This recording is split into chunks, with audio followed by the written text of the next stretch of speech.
Hello students, let's start with the English weekly talk today.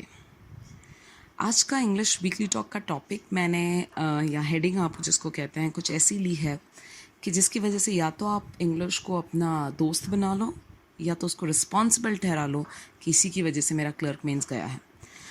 आज का जो topic of weekly talk discussion है weekly talk में, that is English the culprit और the saviour of clerk mains. Culprit यानी आरोपी, इसी की वजह से मेरा क्लर्क मीन्स नहीं निकला, इसी की वजह से यही रिस्पॉन्सिबल है. And saviour means somebody who actually helps you to overcome a difficult situation. क्या इंग्लिश ही वही था जिसने आपका क्लर्क मीन्स निकाला, या इंग्लिश ही वही था जिसकी वजह से क्लर्क मीन्स नहीं निकला? आज का पूरा वीकली टॉक का डिस्कशन मैं इसी पे करने वाली हूँ. तो सबसे पहले क्लर्क मीन्स के मैं इंग्लिश रिलेटेड कुछ रिजल्ट्स डिस्कस करना चाहती हूँ. काफ़ी बच्चों ने अपने क्लर्क मेंस के you can say score cards मुझे मैसेज किए हैं टेलीग्राम पे, व्हाट्सएप पे, and some people have really made it point कि no ma'am English is responsible. मुझे इंग्लिश में सिर्फ 2.5 नंबर आए हैं, मुझे 1.5 मार्क मिला इंग्लिश में, मुझे 6.5 मार्क मिले इंग्लिश में सिर्फ, और मैं एक्सपेक्ट किया था कि तकरीबन बहुत अच्छे नंबर आएंगे इंग्लिश में. But what happened exactly we don't know and why we couldn't score in English. Second type के जो बच्चे हैं जिन्होंने मुझे स्कोर भेजा है, तो उनके स्कोर्स 18 से लेके 22 मैक्सिमम मैं कहूँगी. बहुत सारे ऐसे भी बच्चे हैं जिनके 18 से लेके 22 के बीच में इंग्लिश के स्कोर्स हैं. नो डाउट 22 के ऊपर भी बहुत सारे बच्चों को है, बट 18 to 22 भी मेजॉरिटी ऑफ द स्टूडेंट्स के स्कोर कार्ड्स में इंग्लिश का स्कोर है जिन्होंने मुझे भेजा है. तो मैंने एक general when I was going through the score cards of the students clerk mains का, तो मुझे एक जनरल ये जो चीज़ समझ में आई है कि जितने बच्चों का इंग्लिश का score, majority of the students जिनका स्कोर 2.5 से 10 की रेंज में है या 0 to 10 की रेंज में है, इन बच्चों का क्लर्क मेंस नहीं निकला. जिनका स्कोर इंग्लिश का 10 के नीचे है, what I have seen is उनका क्लर्क मेंस नहीं निकला. और मैंने ऐसा देखा है कि जिन बच्चों का इंग्लिश का स्कोर 15-16 के ऊपर है, उन बच्चों का क्लर्क मेंस निकला है. सो एक जनरल व्यू अगर हम देखते हैं, एक बर्ड्स आई व्यू अगर हम इन स्कोर कार्ड्स पे लेते हैं, तो एक चीज़ बहुत क्लियरली मैं आपको कन्वे करना चाहती हूँ as a teacher, as a mentor, as a guide for English, कि अगर आपका एक लेवल एस्टैब्लिश नहीं हुआ इंग्लिश का फॉर कॉम्पिटिटिव एग्जाम्स, तुम कोई भी एग्जाम क्रैक नहीं कर सकते. I make it easier for you. ना लिसन, अगर आपका एक लेवल, एक स्पेसिफिक मिनिमम लेवल इंग्लिश का इस्टेब्लिश नहीं हुआ आपका पढ़ाई को लेकर, हर चीज़ को लेकर, so let me make this very clear, you can not crack any of the English examination, या you can not crack any of the competitive examination. Let's be very specific. यानी आपको एक जीरो से एक लेवल पे English को लाना है, मिनिमम लेवल पे, और अगर उतना स्कोर आपका है, जैसे बहुत सारे बच्चों के ऐसे स्कोर्स है कि 15 मार्क्स हैं इंग्लिश में लेकिन क्लर्क मेंस निकला है. बहुत सारे बच्चे ऐसे हैं 16, 17, 18 मार्क्स हैं, इंग्लिश निकला है. और बहुत सारे बच्चे ऐसे हैं कि जिनको 8-9 मार्क्स है और क्लर्क मेंस नहीं निकला इंग्लिश में. मतलब 8-9 मार्क्स इंग्लिश में और क्लर्क मेंस नहीं निकला. तो यानी एक ओवरऑल व्यू ये आता है कि एक लेवल आपको इंग्लिश में बनाना है.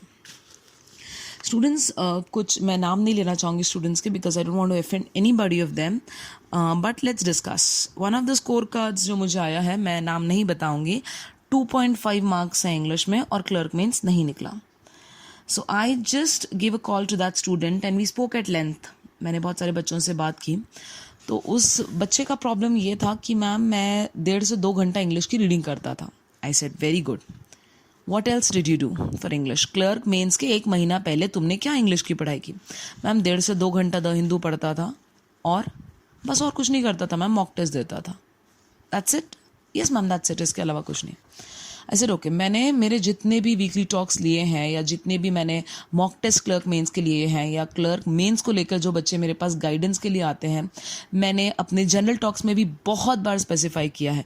मैं फिर से आज वो रिपीट करती हूँ. मेरा स्टेटमेंट ये है कि बिना आरसी के मेंस नहीं निकलता. अगेन आई रिपीट, बिना आरसी के मेंस नहीं निकलता. तो when I asked this question to the student कि आपने आरसी प्रैक्टिस क्यों नहीं की, तो वो बच्चे का जवाब ये था कि मैम जो मॉक टेस्ट में आरसी आता था वो तो एक हो ही जाता था ना दिन में, so that was more than sufficient for me. I said did you give 30 mock test for clerk mains? 30 mock test दिया आपने डे 1 से लेके 1 महीने की जो मैं पढ़ाई की बात कर रही हूँ? नहीं मैम 10 मेंस के मॉक टेस्ट दिए. तो मैंने कहा तुमने आरसी प्रैक्टिस कितने की एग्जैक्टली? फिर 10. क्योंकि तुम एक ही तो आरसी करते थे मॉक टेस्ट में, तुम दोनों भी नहीं करते थे. So basically students, problem English में नहीं है, प्रॉब्लम आप में है, प्रॉब्लम पढ़ाई में है आपके. तो सबसे पहले इंग्लिश का स्कोर नहीं आने का रीज़न क्लर्क मेंस का बच्चों का मेजर रीज़न ये है कि बच्चों ने आरसी को सीरियसली नहीं लिया, रीडिंग कॉम्प्रिहेंशन को सीरियसली नहीं लिया. इनफैक्ट उन्होंने उसकी पढ़ाई नहीं की, क्योंकि वो बच्चों को जब मैम बोल रही है कि तुमको अलग से आरसी करना है, तुमको डेली 2 आरसी प्रैक्टिस करना है, तो बच्चों ने 2 आरसी डेली प्रैक्टिस नहीं की. व्हाट दे डिड इज, हाँ मैडम तो बोल रही है बट हम मॉक टेस्ट में भी तो आरसी कर रहे हैं. So how many mock test did you give? Exactly 10 mock test means 10 RCs और एट द मैक्स 20 आरसीज. मैं तो आपको कम से कम 60 से 70 आरसीज करने की बात कर रही हूँ. मेरा रेशो 60-70 का है, आपका रेशो 20 आरसी का है. स्कोर आएगा कहाँ से बताइए आप मुझे? मैं आपसे कह रही हूँ कि नहीं बाबा, आपको 6 घंटे की प्रैक्टिस है, आप 1 घंटे की प्रैक्टिस करके भाग रहे हो, इंप्रूवमेंट दिखेगा कहाँ से? सो सबसे पहला I can say the major factor that is actually one of the main factors जो बच्चों का क्लर्क मेंस नहीं आया, दैट इज उन्होंने रीडिंग कॉम्प्रिहेंशन को सीरियसली नहीं लिया. मैम जो 2 आरसी डेली करने को कहती थी ताकि तकरीबन तुम 150-200 आरसी सॉल्व करो ताकि तुम्हारा कॉम्प्रिहेंशन बढ़े, and then you can grab some new pattern questions और even you can grab some difficult language for the paper. But वो बच्चों ने किया नहीं, and that didn't work out for them. So the first major responsible is RC को serious नहीं लिया. Second, एक स्टूडेंट से बात हुई थी एंड उसका MBA का result is like around 81 percentile, right? तो इस 81 परसेंटाइल में जब उसको पूछा गया, so he was like no ma'am, I am not so happy with the score, और मैंने बहुत पढ़ाई की एंड मेरे साथ ही ऐसा क्यों होता है, एंड टाइम पे ऐसा क्यों होता है, and I couldn't make it. So I said okay बेटा, मैं मानती हूँ आपने पढ़ाई की, चलो मुझे ये बताओ कि आपने क्या पढ़ाई की. एग्ज़ाम के 1 महीना पहले की बताओ, मुझे साल भर की मत बताओ पढ़ाई. आप 1 महीना पहले एग्ज़ाम के क्या किया, इंग्लिश का क्या किया? आई एम रीडिंग MBA के लिए, I am speaking about MBA, reading and vocabulary. I said good, very good. बच्चा आपने बैच अच्छे से की पूरी? यस मैम, पूरी बैच की. GST कितने दिन बनाया? ये बात करने के बाद स्टूडेंट्स का रिस्पॉन्स, वो बच्चे का रिस्पॉन्स था की मॅम GST बनवणे म्हणजे खूप जीवावर येतो, मी नाही केलं, मला करूसारखं वाटत नाही. I said okay good. आप जिसको रीडिंग कहते हो मैं उसको रीडिंग नहीं कहती हूँ, because that's just a physical activity and that's just, you are enhancing your what do you call the speaking skills अगर आप जोर से पढ़ रहे हो तो. अदरवाइज आपके दिमाग में तो कुछ जा ही नहीं रहा है. रही बात वोकैबुलरी की, note of vocabulary enhancement MBA के लिए तो बहुत ज़्यादा इंपॉर्टेंट है, बैंकिंग के लिए भी है. लेकिन जब तक आप GST कर ही नहीं रहे हो, आपको जो पढ़ा वो समझ में ही नहीं आ रहा है, आप इसको अंडरस्टैंड कर ही नहीं पा रहे हो और उसको आप बता नहीं पा रहे हो कि आपको कितना समझा है, तो आप रिजल्ट्स कहाँ से एक्सपेक्ट कर रहे हो? मुझे ये बताओ. 1.5-2 घंटा पढ़ना ये आपके हिसाब से पढ़ना है, बट ये जज कौन करेगा कि मुझे समझा कितना उस पढ़ाई में से? तो वो जज करने वाला ही फैक्टर GST है ना, कि बाबा मैंने 1.5-2 घंटा पढ़ाई की, 1.5-2 घंटा पढ़ने के बाद मुझे कितना समझा, ये जज करने वाला फैक्टर ही तो GST है. इसीलिए तो आपको कह रही थी मैं कि आप प्लीज़ GST बनाओ, बिकॉज GST का ही जो कॉन्सेप्ट है, that is the concept that will define how much you have understood. और जो चीज़ आपको समझी ही नहीं, उसमें आप स्कोर लाओगे कहाँ से? Getting my point, what I mean to say? I don't know the rules of the game, I don't understand the game, how can I play the game? मुझे फुटबॉल के रूल्स ही नहीं पता, मुझे फुटबॉल मैंने कभी प्रैक्टिस ही नहीं किया, मुझे फुटबॉल कैसे खेलते हैं समझा ही नहीं, मैं फुटबॉल खेल के उसमें जीतूंगी कैसे? It is as simple as that. The second major responsible what actually is a reason for the debacle or for the worst performance that the students have seen in clerk mains is understanding बहुत कम पड़ गई है. और जो उनको लगता है कि रीडिंग से अंडरस्टैंडिंग है, तो वो एक मेजर रीज़न है कि वो नहीं है. Third major responsible reason is there is one of the students जिसका नाम मैं पर्पसफुली लेना चाहूँगी, and nothing offensive about it, but मैं उससे इतना गुस्सा हूँ. रीज़न है कि उसका रिजल्ट मुझे जब पता चला, आई एम प्रीटी शॉक्ड. और मैं चाहूँगी ये स्टूडेंट इस वीकली टॉक को सुनने के बाद मुझे रिस्पॉन्स दे, कॉल करे. और वो बच्चे का नाम है अक्षय पाटिल.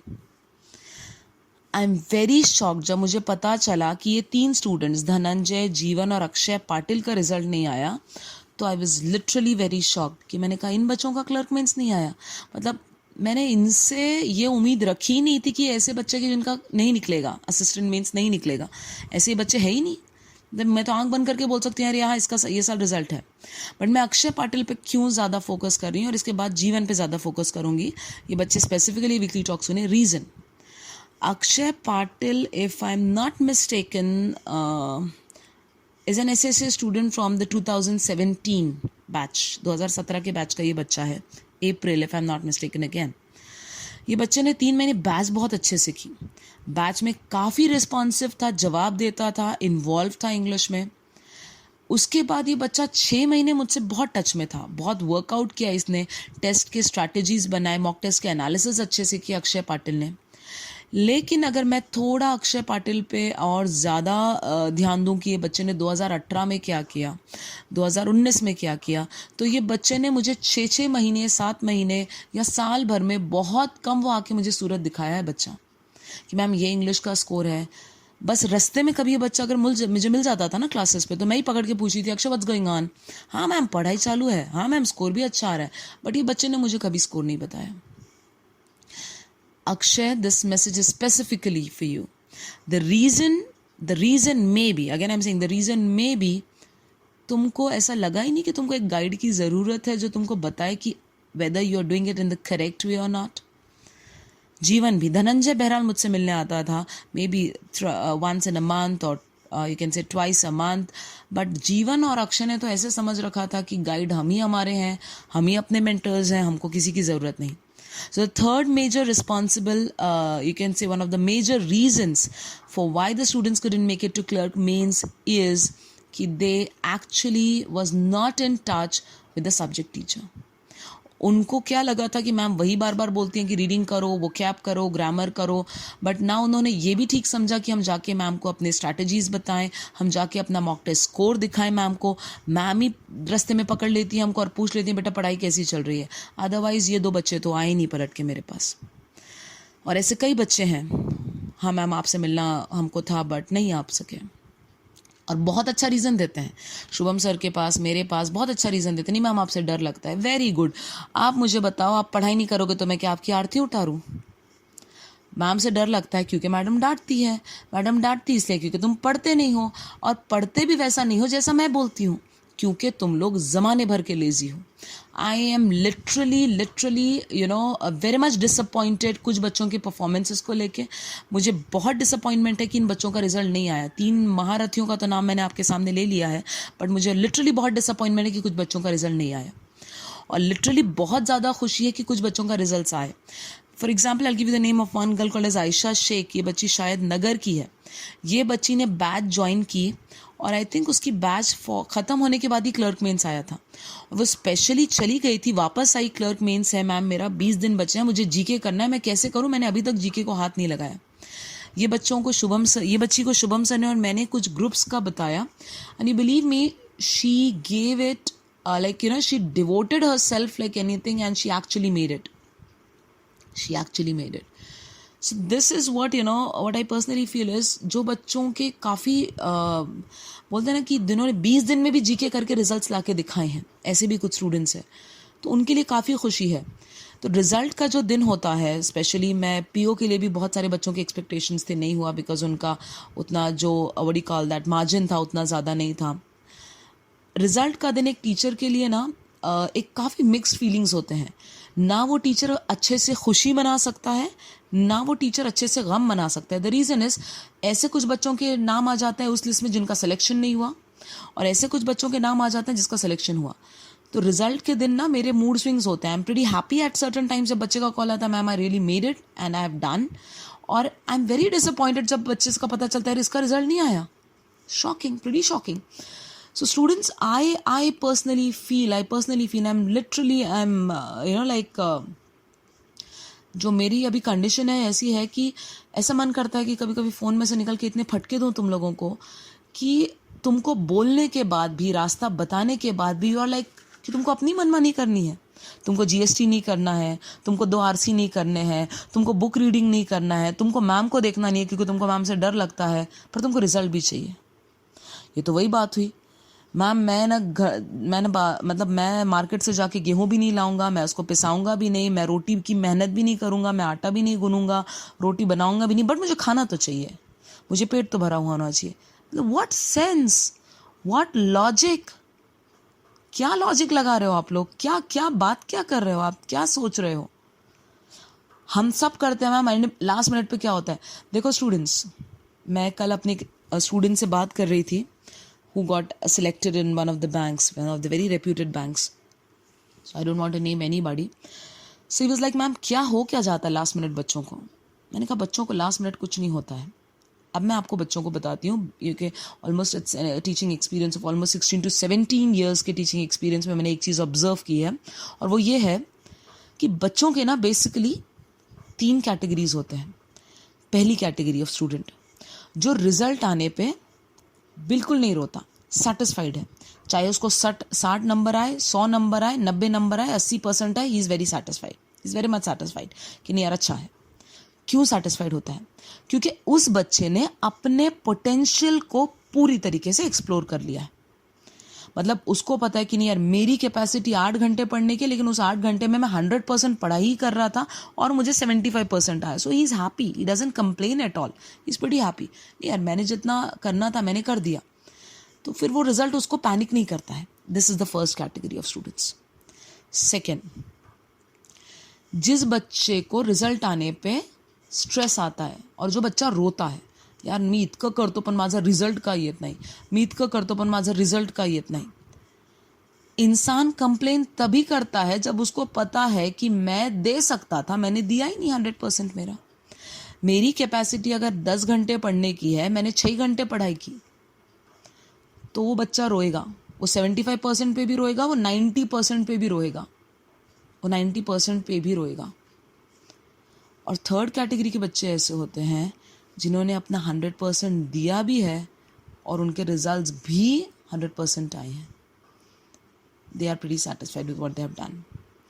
तो मुझे जो कंप्लेन है इसमें से वो सेकेंड कैटेगरी ऑफ स्टूडेंट्स के लिए कंप्लेन है। तो नेक्स्ट क्वेश्चन मुझे उस स्टूडेंट से आया कि मैम अपनी कैपेसिटी हम कैसे डिफाइन करें, फिर कैसे पता चले कि हमारी कैपेसिटी है क्या? सही भी है ना, एक नॉर्मल बच्चे को कैसे पता चले कि मेरी कैपेसिटी 10 घंटे पढ़ने की है, 8 घंटे पढ़ने की है, 16 घंटे पढ़ने की है, 22 घंटे पढ़ने की, मेरी कैपेसिटी अल्टीमेटली है क्या? आपको अगर अपना पोटेंशियल जानना है स्टूडेंट्स, तो please it's a humble request, अपने कंफर्ट जोन से बाहर निकलो। अब कंफर्ट जोन से बाहर निकलने का मतलब ये नहीं है कि घर में से बाहर निकल के धूप में जाके पढ़ाई करो। कंफर्ट जोन से बाहर निकलने का मतलब ये नहीं कि घर में से निकल के हॉस्टल का रूम लेके रह के वहाँ पढ़ाई करो। कंफर्ट जोन से बाहर निकलने का मतलब होता है कि जब तुमको जीएसटी बनाना बोर हो रहा है तब भी जीएसटी बनाओ। This is what is the meaning of move out of your comfort zone. नहीं मैम आरसी नहीं करने का मन करता है, तब भी आरसी करो। This is actually the meaning of moving out of your comfort zone. RK. Narayan ji की किताब नहीं समझती है, नहीं समझने पर भी वो किताब को पूरा पढ़ना है। जितना समझा उसका रिव्यू लिखा, इसका मतलब अब तुम अपने कंफर्ट जोन से बाहर निकले हो। इंग्लिश मुझे बोलना नहीं आती, ठीक है, टूटे फूटे सेंटेंसेस बना के बोल रहा हूं, इसका मतलब अब तुम अपने कंफर्ट जोन से बाहर निकले हो। मैम ने जो वीकली टास्क दिया है वो मुझे करना है, मन नहीं कर रहा है फिर भी करना है, 100% एक्यूरेसी नहीं आ रही है फिर भी करना है, इसका मतलब अब तुम अपने कंफर्ट जोन से बाहर निकले हो। कंफर्ट जोन से निकलने का मतलब होता है स्टूडेंट्स, जो चीज़ करने का मन ना करे उसको करना। This is actually moving out of your comfort zone. और until unless you move out of your comfort zone, you never know what capacity you have. So students, आज का मेरा मेजर वीकली टॉक इसी पे था। Anyways let's move ahead. इस week क्या नया इंग्लिश का मैं लॉन्च कर रही हूँ, यस लॉन्च कर रही हूँ कहूँगी, क्योंकि कुछ बच्चों के शुभम सर को मैसेजेस हैं, कॉल्स हैं, और मुझे अब कुछ बच्चों से कंप्लेंट्स हैं, और वो कंप्लेंट्स मैं बताऊँगी। बट उसके लिए सबसे पहले यहाँ से आगे जब तक क्लासेस फुल फ्लो में स्टार्ट नहीं हो जाते, पढ़ाई फुल फ्लो में स्टार्ट नहीं हो जाती, आपके लिए तो मैं लिटरली अब 3 इडियट्स का वायरस बन चुकी हूँ। I am going to be very strict with you right now. The reason is, बहुत अफसोस हुआ स्पेशली अक्षय पाटिल का, धनंजय का, जीवन का रिजल्ट सुन के मुझे काफ़ी अफसोस हुआ। कल्पना का रिजल्ट सुन के काफ़ी अफसोस हुआ। मुझे कल्पना से भी बहुत नाराज़गी है। रीज़न, कल्पना और पूनम साथ पढ़ाई करते हैं, ठीक है। मैं स्पेसिफिकली अब ये दोनों का नाम इसलिए ले रही हूँ। Kalpana nothing offensive, she is my own daughter, Kalpana is my own daughter, but again I have to say this, क्योंकि कभी कभार माँ को भी एक थप्पड़ लगानी पड़ती है अपने बच्चे को अगर बच्चा पढ़ाई नहीं कर रहा हो तो। कल्पना एंड पूनम की मैं कहानी आपको सुनाना चाहूँगी. जो बच्चे उनको जानते हैं, they know that they generally use to study together specifically for clerk mains. Okay, Kalpana और पूनम का मैथ्स LR और GK कट टू कट है. कट टू कट मतलब सेम स्कोर. पूनम का क्लर्क मेंस क्रैक हुआ है, रिजल्ट आया है. कल्पना का रिजल्ट नहीं आया है. क्यों नहीं आया? I specifically spoke to Kalpana, I spoke to Poonam. तो जितने बच्चों से जो उनके आसपास रहते हैं, जिनसे मुझे पता चला, जिनसे मैंने इन्फॉर्मेशन ली, एनालिसिस किया कि यार एक बच्ची, जब दोनों बच्चे साथ पढ़ रहे हैं, 8-8 घंटे साथ हैं, 10-10 घंटे साथ हैं, सेम IQ लेवल के हैं, सेम हार्डवर्क है, तो एक का रिजल्ट आता है, एक का नहीं आता है. मतलब what exactly is the thing that differentiates between students. तो मुझे बहुत सारे बच्चों से बात करने के बाद ये रिव्यूज़ मिले, मैंने काफ़ी एनालाइज किया, सोचा. कल्पना का बहुत ज़्यादा फोकस था लर्निंग पे, GK के, मैथ्स पे, LR पे, क्योंकि वो चीज़ मुझे आती है, मुझे अच्छी लगती है, मैं वो करूँगी. पूनम का मुझे याद है, the moment she came down to join SSA and she was like, ma'am मुझे सिर्फ इंग्लिश पे वर्कआउट करना है, क्योंकि ये बच्ची मैथ्स ऑलरेडी पढ़ाती है. She already was teaching maths somewhere, तो वो बच्ची का मैथ्स काफ़ी अच्छा था. And she specifically join the classes for English. ये चीज़ मैं प्रूफ के साथ बताऊंगी. पूनम के रजिस्टर्स में लॉकडाउन ओपन होने के बाद सारे स्टूडेंट्स को अगर आप बोलो तो बताऊंगी ये चीज़, कि पूनम का ऐसा था कि the moment she join and she was like, ma'am मैंने सिर्फ इंग्लिश के लिए ज्वाइन किया, मुझे इंग्लिश इंप्रूव करनी है. आई सेड, डन पूनम, क्या करोगी? जो आप बोले वो करूंगी. I said, are you sure, would you do it? Yes ma'am, करूंगी. ये बच्ची को मैं कहती थी, बेटा एक GST करना, ये 3 करके लाती थी डेली. ये बच्ची के मैं कहती थी, बच्चा एक RC रोज करना शुरू करो, ये 2 करके लाती थी डेली. ये बच्ची से मैं कहती थी ये इतना करना है, वो उसका हमेशा कुछ एक्स्ट्रा कर कर लाती थी. अगर मैंने ये बच्ची को 10% का काम दिया तो उसको 15% करके लाएगी, उसको 18% करके लाएगी, कभी कभी तो 20% भी करके लाती थी. और आपके सामने उसका रिजल्ट है. She has scored somewhat around 18 to 20 marks in clerk mains. Kalpana को बहुत कम स्कोर आया इंग्लिश में. So the differentiating factor between the two girls was none other than English. और जब मैंने बच्चों से पूछा, और शायद मैं इस बात पे कल्पना को भी कहूँगी कि कल्पना मुझे मैसेज डाल के ज़रूर बताना कि क्या मैं सही हूँ या गलत हूँ. कल्पना सिर्फ 1.5 घंटा इंग्लिश की रीडिंग करती थी. इसके अलावा वो बच्ची ने ना GST किया, ना RC की प्रैक्टिस की, ना वो बच्ची ने मुझे मॉक टेस्ट एनालिसिस के साथ कभी अच्छे से लाके बताया कि मैं अब ये स्ट्रैटेजीज कर रही हूँ, ना वो बच्ची ने वोकैबुलरी क्विज पे ध्यान दिया. She just red English for 1.5 hour, क्योंकि उसको इंग्लिश में इंटरेस्ट नहीं था. And that factor differentiated between one who's going to sit in bank and the other is going to go once again for the whole year. So कहने का मतलब ये है स्टूडेंट्स, सिंपल एज दैट, जो बच्चों ने मुझे फॉलो किया है, ब्लाइंडली फॉलो किया है, उनको तो स्कोर्स में इम्प्रूवमेंट दिखी है. ऐसे एक नहीं कई दिखा सकती हूँ मैं. आयशा का ही केस ले लो आप. 3-4 महीने में वो बच्ची ने रिजल्ट दिया है बैच खत्म होते ही. आप शीतल का केस ले लो. शीतल तो अपने भाई के साथ आई थी मुझसे मिलने के लिए and she was doing really well. वो बच्ची ने भी वही फॉलो किया जो कहा गया है. जो बच्चा ब्लाइंडली फॉलो करेगा, जो काम दिया गया है उसको बिना अपने डिज़ायर्स को बीच में लाए कि मुझसे होगा या नहीं, उसका रिजल्ट है. और जो बच्चा अपनी इच्छा का मालिक है तो फिर उसके लिए मुश्किल है चीज़ें. So anyways, what new I am going to come up with this week is students, इस बार ऑनलाइन वाइवा शुरू हो रहे हैं आपके इंग्लिश के. Morning 7:30 to 8 o'clock. Again I repeat, morning 7:30 to 8 o'clock. 6 students, 6 कोई भी रैंडमली चुने जाएंगे बच्चे. उन बच्चों को टेलीग्राम पे, उनके मतलब आई एम टू से मोबाइल पे, व्हाट्सएप पे कॉल लगाया जाएगा और उनको क्वेश्चंस पूछे जाएंगे. कौन से क्वेश्चंस पूछे जाएंगे? अभी पूरे वीक भर में जो बेसिक वोकैबुलरी अब ली जाएगी, जो बेसिक ग्रामर लिया जाएगा और जो वीकली टास्क दिया जाएगा, उसके ऊपर ही क्वेश्चंस होंगे and they have to answer that. Depending on the answers they will be rated into 3 categories. The first is student who's actually studying, जो बच्चा मेहनत कर रहा है, जो बच्चा हार्डवर्क कर रहा है, यानी A कैटेगरी, पढ़ाई हो रही है, अच्छा है, मेहनत कर रहा है. Okay, I generally rate students depending on the hard work, their sincerity and their focus. Second, वो बच्चा जो मेहनत कर रहा है लेकिन उसका डायरेक्शन ही गलत है. That is like a donkey's work. That will not take you anywhere. Third बच्चा जो मेहनत ही नहीं कर रहा है, So basically I'll categorize students into 3 categories, A, B और C. इसकी लिस्ट बनेगी. The reason is ये लिस्ट फिर every 15 days 1 month पोस्ट की जाएगी. Let everybody see in which category you fall. The reason is students तुम पढ़ाई नहीं करोगे रिजल्ट नहीं आएगा. It's pretty easy to just say कि हाँ मैं सब करके रिजल्ट नहीं आ रहा हूँ. नहीं, तुम सब करो तो रिजल्ट आएगा कैसे नहीं फिर. Because English में भी proverb है, God helps those who help themselves. If you won't help themselves, even God will not help you. Even God will not help you. So इस वीक से इंग्लिश का जो मैं आपको बता दूं, मॉर्निंग 7:30 to 8 o'clock आपको कॉल्स लगाए जाएंगे. अगर आप कॉल रिसीव नहीं करते हो 2 बार कॉल लगाने के बाद, तो आपके टेलीग्राम पे आपके क्वेश्चंस पोस्ट कर दिए जाएंगे. आपको उन क्वेश्चंस के रिस्पॉन्स देना है विद इन 24 आवर्स उस नंबर पे जिससे आपको मैसेज आए थे.